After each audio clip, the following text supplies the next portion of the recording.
The Broncos got a mixture of good and bad news this Friday. We'll start with the bad news, and that is the Raiders have hired Pete Carroll. I was hoping that the Raiders would just be their usual selves. Like about a year ago to the day, we were talking about the Raiders hiring Antonio Pearson. I was laughing at it, and sure enough, one season later, they fired him. I actually believe this is a good hire for the Raiders. I know it's easy to just go and pick the low-hanging fruit and go, can't believe the Raiders just hired a 73-year-old former head coach. Oh, it's going to be a disaster. No, I think Pete Carroll's actually going to bring something that the Raiders have not had in a long time, stability. They have had a constant revolving door at head coach for the past 2 decades-ish or so, 15 years. And Carroll's going to bring some stability, in my opinion. So that's not good. Before I expand more on this here, I was looking at the analytics side of things between our Broncos channel and the Raiders channel here at Chat Sports, and they are almost lapping us. Actually, they are lapping us. Twice the amount of subscribers in the last couple of days, but we still have a few days left in the week before Sunday at midnight. So scroll on down and click that subscribe button right now. So I started off with the bad news, which is I think the Raiders made a competent hire, actually. The good news is Vance Joseph is coming back, it seems, because he was interviewed by the Raiders, and as head coaching jobs begin to fill up, it appears that VJ will be returning as the Broncos defensive coordinator, which I know some of you don't think that's a good thing. I don't really understand how you can arrive at that conclusion. Yes, they didn't have a great December. It was not like a Toyota sales-a-thon, December to remember, but they led the NFL in sacks, and no one could name a single pass rusher on this team before the season started. So I would say he did a pretty good job for what he was working with. He had one first-round pick to show for on that starting 11 defensively, and he turned out a pretty good defense. So I would say this is a win for the Broncos to keep Joseph as their defensive coordinator. Now, for a little bit more bad news, but good news for him, we got Josina Anderson first on it from what I saw, that Broncos assistant GM Darren Mogi is getting the Jets GM job. Darren's been a part of the Broncos franchise for a number of years. He was there through a couple of head coaching stints, even going all the way back to John Elway as the GM. So clearly he is someone that, as new people have arrived at Mile High, they have really valued his work and have kept him on board and on staff. So best of luck. He's going on a bit of a death sentence because the New York Jets are so dysfunctional that they let the owner's sons dictate whether or not they trade for Jerry Jeudy based on Judy's Madden rating. That's a thing. So, Darren, best of luck to you. Happy trails, and wishing you nothing but success. But going back to Pete Carroll now. This is a gauntlet. It's an old gauntlet. It's an AARP gauntlet. Andy Reid, Sean Payton, Pete Carroll, Jim Harbaugh. Sean Payton is the youngest of the bunch by a number of days, edging out Jim Harbaugh. But Pete Carroll, 73, he got a 3-year contract. Andy Reid is knocking on 70-year-old's door soon. I don't think he's 70 just yet, but he's getting up there in the age column. So yeah, it is a Walker's. There's a chance that one of these coaches could be in a wheelchair on the sideline in a couple of months. That's not out of the possibility here. So it's a bunch of older coaches, but they are very experienced. Plenty of Super Bowls, 1, 2, 3, almost won. So the floor right here is an NFC championship. Oh, sorry, NFC championship. The floor is losing in the Super Bowl to your brother after the lights go out. That's the worst coach if you just go based off of resume between all four, which means there is no more gimmies in the division.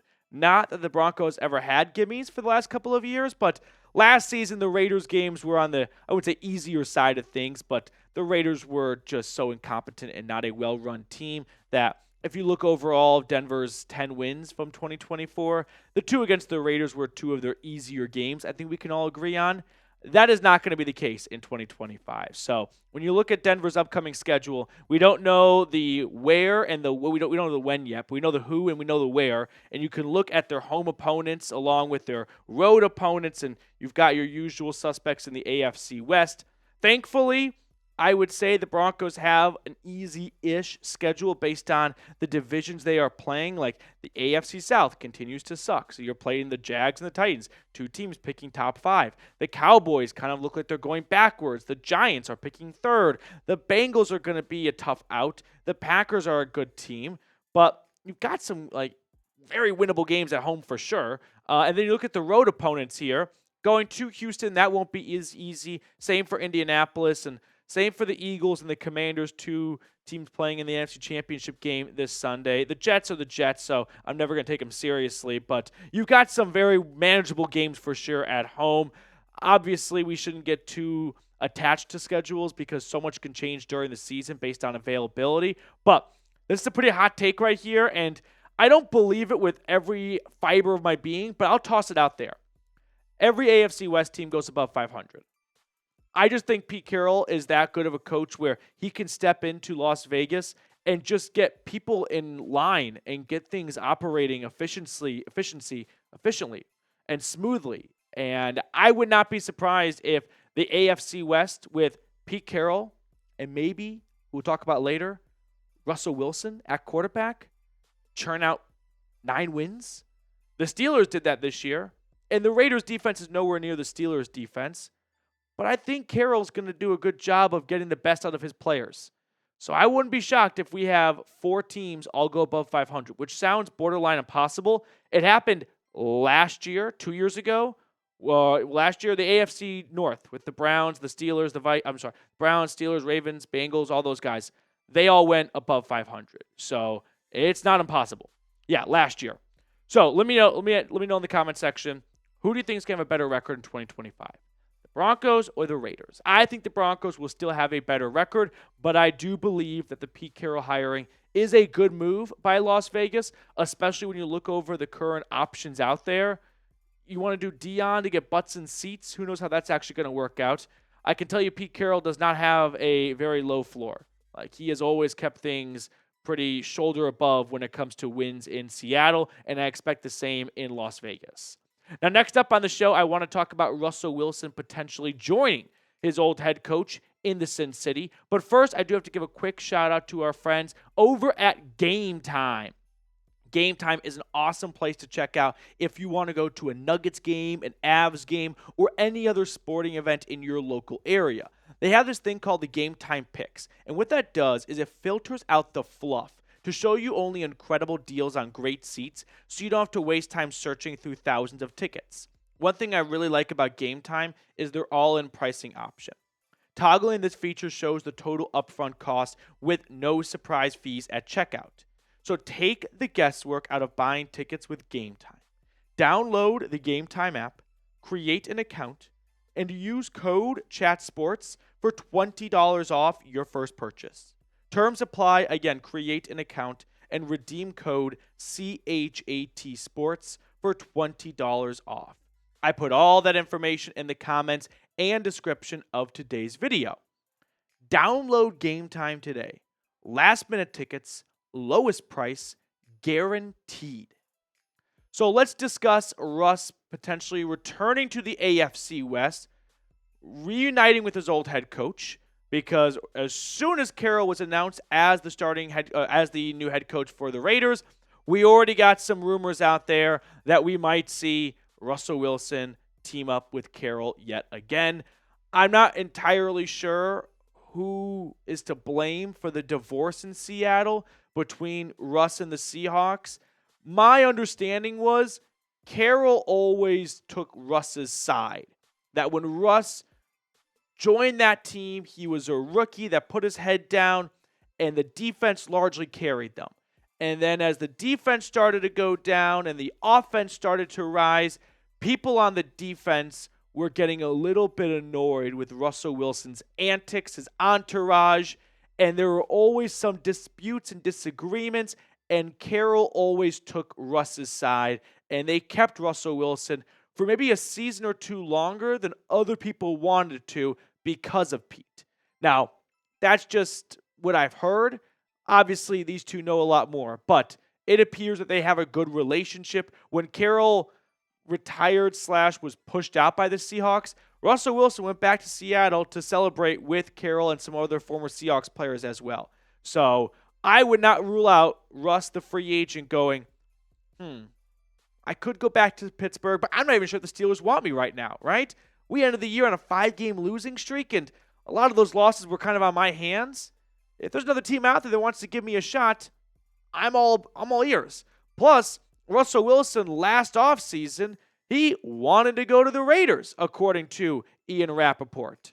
So we've got this trail of Rappaport putting this out, we'll throw it on screen, and Russ wanting to go to the Sin City. Plus, I don't really think that his wife, Sierra, is a heavy motivator in where he plays at all. But there were some rumblings that she wanted to get out of the Pacific Northwest. She wanted to go to maybe Chicago, New York, Las Vegas. Not going to Chicago anymore. Not going to New York probably. Maybe the Giants. Maybe the Jets. But the Raiders seems like a very good fit. So I'm going to come out and say right now, Russell Wilson, you are a Raider. I think Russ is going to go and link up with Pete Carroll, and they are going to be a better football team. Carroll's probably going to get the most out of Russ. They're going to build a better staff, and I think he's just going to bring the best out of that Raiders roster and locker room. Now, where does Russ like as a current quarterback today? He's not that good anymore. And I'm not here to bring any new information. We all saw this in Denver, of course, but I still believe it. It wasn't like it's a Sean Payton thing and Russ is still a really good quarterback. I think he's probably one of the top 32 quarterbacks in the NFL, meaning you'll have a tough time finding 32 better starters. But that does not mean he's necessarily going to be a starter, because other teams might think, well, what if he's just the 25th best quarterback? We'd rather take a chance on a rookie who could, climb up to being a top 5, top 10 quarterback. But we talked about Russell Wilson, who was very non-discreet about what he thinks about Sean Payton. Or maybe not discreet, but he did not include Sean Payton, is what I'm trying to say, when talking about some of his favorite coaches while on the Pat McAfee show. We talked about this conversation on this episode here, so go watch it next if you haven't seen it already. But basically, the short version is Russell Wilson was talking to McAfee, talking about his favorite coaches-ish, and said Pete, Tomlin, skipped over Sean. So, with that being said, I cannot wait for Russell Wilson versus Sean Payton twice a season. We were robbed of it last year, and it felt like we may never get it because Russ was injured to open up the season. So it was Justin Fields coming to Denver. But no, we were not robbed of it for long. If we get Russ in Vegas, I sure hope week 1, Broncos versus Raiders. You got to put Pete Carroll in his debut on like Monday night or something week 1. And what better storyline than Pete Carroll returns and Russell Wilson returns to Denver? Let's make that happen. They did it when Russ went back to Seattle, so why not do it again for him going back to Denver? Before we sign off, I thought you guys might enjoy kind of going in a completely different direction. This article that ESPN put out, which is their ranking, so a subjective thing, of all 32 rookie classes. And you might enjoy seeing where the Broncos landed. So on the left is the ESPN rankings. On the right, and this is, I think, very important information, it's the Warren Sharp draft capital rank for 2024 based on how many picks you had, where you had them, and a number value assigned to each pick, and whoever had the most points had the best draft capital. So, sure, the Commanders finished second best in terms of rookie class, but they also had the second best draft capital ranking. So as we move along here, Broncos finished top 10, 7th, with the 21st best draft capital. They had the 12th overall pick for Bo Nix, no second rounder, and then a third round pick. So very impressive stuff by the two Paytons to finish top 10 while having the 21st best usage of, or 21st best draft capital at their disposal. So major kudos to George and Sean Payton for putting together a very impressive 2024 rookie draft class. They're not all going to be home runs, but Bo Nix is looking good. Jonah Ellis was named to the Pro Football Writers Association all-rookie team. Very excited for the future of like Troy Franklin and Devon Vele. So all in all, very exciting stuff. All right, that's going to do it for us on today's episode. Thank you guys so much for tuning in. If you enjoyed our free content, make sure you like the video. It does go a long way to help support the channel, and I'll see you all later.